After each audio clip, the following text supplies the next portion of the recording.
भाई टीवीएस ने अपनी लाइनअप में बैटरी को थोड़ा बढ़ाया है, जिसकी वजह से ये चेतक के लेटेस्ट वेरिएंट से सीधा कंपटीशन के अंदर आ गया है। तो चलो आज कंपेयर करते हैं चेतक 3503 को iQube से और देखते हैं कि इन दोनों स्कूटर में वैल्यू फॉर मनी ऑप्शन कौन सा है। अगर हम कीमत की बात करें तो चेतक का एक्स शोरूम प्राइस है 1,10,000 रुपए और अगर आप इसमें टैग पैक लेते हो तो उसके लिए आपको 3,000 रुपए एक्स्ट्रा देने होते हैं।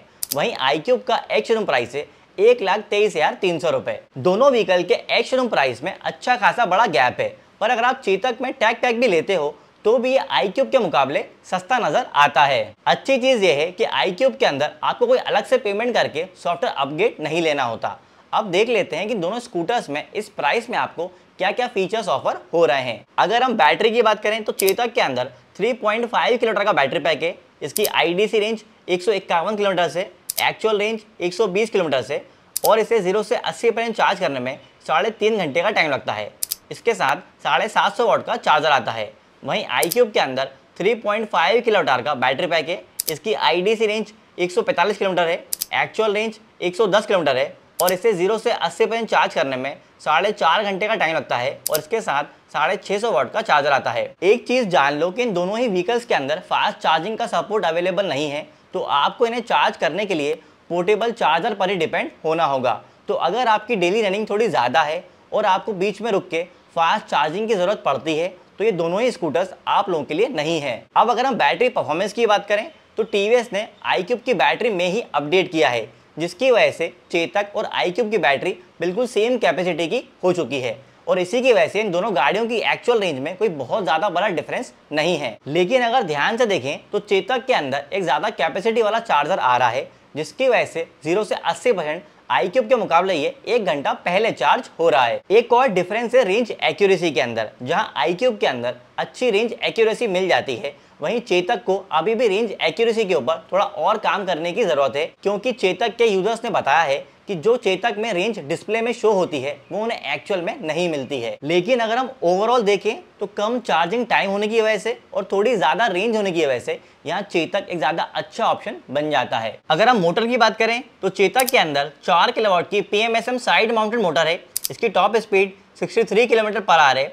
0 से 40 जाने में से 4.9 सेकंड का टाइम लगता है। वहीं iQube के अंदर 4.4 किलोवाट की हब माउंटेड मोटर है। इसकी top speed 78 kilometre per hour है और 0 से 40 जाने में से 4.2 सेकंड का टाइम लगता है। देखो दोनों ही व्हीकल के मोटर सेटअप में एक बड़ा डिफरेंस है।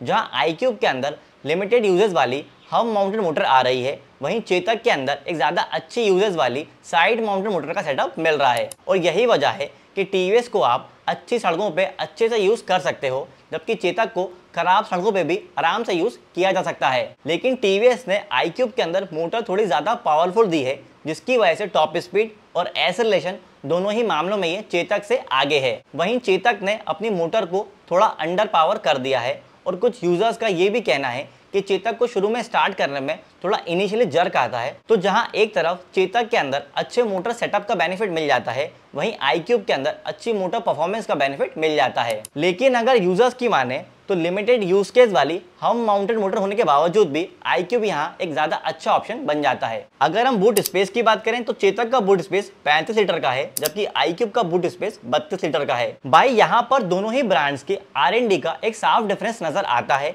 क्योंकि बहुत लंबे टाइम से iQube के अंदर कोई बड़ा फेसलिफ्ट नजर नहीं आया है। बस एक माइनर फेसलिफ्ट आया था, जहां उन्होंने टोटल 5 व्हीकल शोकेस करी थी और अब बैटरी को 100 वाट थोड़ा बढ़ा दिया है। जबकि चेतक ने 35 सीरीज के अंदर एक बड़ा फेसलिफ्ट करा था, क्योंकि उन्होंने बैटरी को बूट स्पेस से निकाल के फ्लोरबोर्ड के अंदर लगा दिया था, नया फ्रेम डिजाइन करा था, जिसकी वजह से इसका बूट स्पेस पहले के मुकाबले अब बढ़ के 35 लीटर का हो चुका है। तो यहाँ पे बिना किसी डाउट के चेतक एक ज्यादा अच्छा ऑप्शन बन जाता है। अब बात कर लेते हैं कर्व वेट के बारे में। चेतक का कर्व वेट 129.8 किलो है, जबकि iQube का कर्व वेट 118.6 kg है। भाई iQube भी एक अच्छी बिल्ड क्वालिटी के साथ आता है, लेकिन इसके अंदर आउटर बॉडी फाइबर की दी हुई है, जिसकी वजह से बिल्ड क्वालिटी के मामले में ये चेतक के मुकाबले थोड़ा पीछे रह जाता है, क्योंकि चेतक में स्ट्रॉन्ग बिल्ड क्वालिटी के साथ मेटल बॉडी दी हुई है।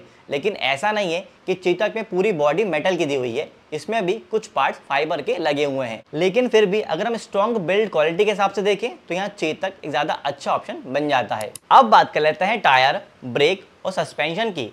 चेतक के अंदर फ्रंट में 12 इंच का अलॉय व्हील है, ड्रम ब्रेक है, लीडिंग लिंक सस्पेंशन है और रियर में 12 इंच का अलॉय व्हील है, ड्रम ब्रेक है और सिंगल साइड सस्पेंशन है। वहीं iQube के अंदर फ्रंट में 12 इंच का अलॉय व्हील है, डिस्क ब्रेक है और टेलीस्कोपिक सस्पेंशन है और रियर में 12 इंच का हब व्हील है, ड्रम ब्रेक है और ट्विन शॉक एब्जॉर्बर है। अच्छी चीज ये है कि यहाँ पे टीवीएस ने व्हीकल के भारी वजन को देखते हुए फ्रंट में डिस्क ब्रेक ऑफर करा है, जबकि चेतक ने कॉस्ट कटिंग करते हुए यहाँ पे दोनों ही जगह आपको ड्रम ब्रेक ऑफर करे हैं। एक और डिफरेंस है सस्पेंशन सेटअप के अंदर, जहाँ iQube के अंदर डबल सस्पेंशन का सेटअप आ रहा है, वहीं चेतक के अंदर सिंगल सस्पेंशन का सेटअप आ रहा है, जिसकी वजह से खराब सड़कों पे और तेज स्पीड पे चलाते टाइम टीवीएस के अंदर आपको ज्यादा अच्छा कंफर्ट महसूस होता है, जबकि चेतक के अंदर सिंगल साइड सस्पेंशन होने की वजह से इस मामले में थोड़ा डिस्कम्फर्ट फील हो सकता है। तो यहाँ पर डिस्क ब्रेक और ड्यूअल सस्पेंशन सेटअप की वजह से iQube एक ज्यादा अच्छा ऑप्शन बन जाता है। अब बात कर लेते हैं डिस्प्ले के बारे में। चेतक के अंदर सर्कुलर कलर डिस्प्ले है, जिसमें आपको ब्लूटूथ,